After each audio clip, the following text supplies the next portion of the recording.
अस्सलाम वालेकुम स्टूडेंट, बिस्मिल्लाहिर्रहमानिर्रहीम। स्टूडेंट, आज हम लैपलॉस ट्रांसफॉर्म के बारे में पढ़ेंगे कि लैपलॉस ट्रांसफॉर्म क्या होती है। Let F be a function defined for T is greater than is equal to 0, then the integral form. ये आपके पास नोटेशन है, ठीक हो गया। एफ ऑफ टी मीन्स के जो फंक्शन आपके पास गिवन है, ठीक हो गया, उसका हम लैपलॉस ले रहे हैं, is equal to the integral. अब इसका जो इंटरवल है इंटेग्रल का 0 टू इन्फिनिटी है, साथ में आपके पास एक एक्सपोनेंशियल फंक्शन आ रहा है, और ये आपके पास जिसका आप लैपलॉस ले रहे हैं F of T D T, ठीक हो गया। This form is called Laplace transform.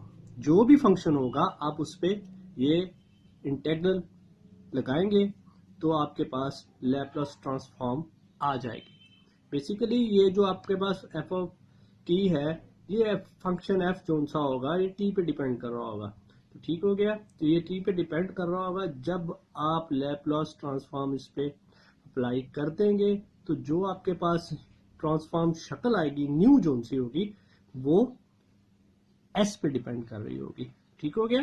तो वो फंक्शन किस में चेंज हो जाएगा, एफ में चेंज हो जाएगा, ठीक है। जैसा कि आपके पास दो मिसालें दी हैं कि लैपलॉस एफ ऑफ टी की अगर लेते हैं तो जो आपके पास ट्रांसफॉर्म फॉर्म आएगी वो किस में चेंज हो जाएगी। हम यहाँ पे स्मॉल लेटर यूज किया है फंक्शन एफ का, तो ये कैपिटल है, यानी कि ये ट्रांसफॉर्म फॉर्म आई है इस फंक्शन की, तो वो किस पे डिपेंड कर रही है, एस पे। तो ये जो ट्रांसफॉर्म फंक्शन आएगा वो किसका होगा, एस का फंक्शन होगा, ठीक हो गया, एस पे डिपेंड कर रहा होगा। इसी तरह अगर जी ऑफ टी लेते हैं तो क्या हो जाएगा, जी ऑफ एस की फॉर्म में चला जाएगा, ठीक है। अब हम लेके देखते हैं कि लैपलॉस ट्रांसफॉर्म किस तरह एक फॉर्म को दूसरी फॉर्म में कन्वर्ट करती है। ट्रांसफॉर्म में जो लैपलॉस की फॉर्म है, एग्जांपल है, हम कहते हैं कि 1 ले रहे हैं, इट्स मीन कि एफ ऑफ टी हमारे पास क्या है, यहाँ पे 1 है, तो आप यही फार्मूला अप्लाई करते हो। एफ ऑफ टी 1 दिया हुआ है, तो 1 हम ये कांस्टेंट है, तो यहाँ पे हम 1 लिखते हैं, तो यहाँ भी अगर हम 1 पुट कर देंगे तो हमारे पास सोल्यूशन क्या मिलता है। अभी देखते हैं हम सोल्यूशन की जानिब। अब आप देखें एफ ऑफ टी हमारे पास क्या था, 1 गिवन था, एफ ऑफ टी पुट किया, उस फॉर्मूले में पुट कर दिया जो हमारे पास ऊपर था।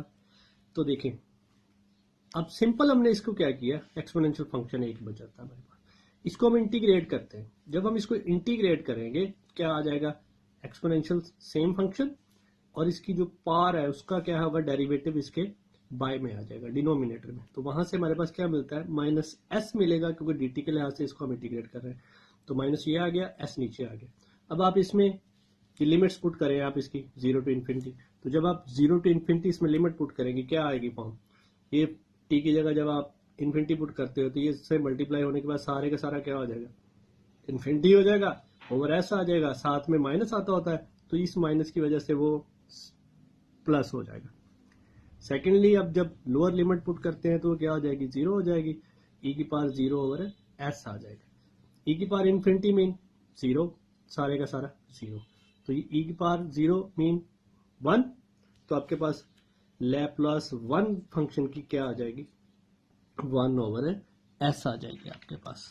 तो क्या बन जाएगी आपके पास, वो 1 ओवर एस, ठीक हो गया।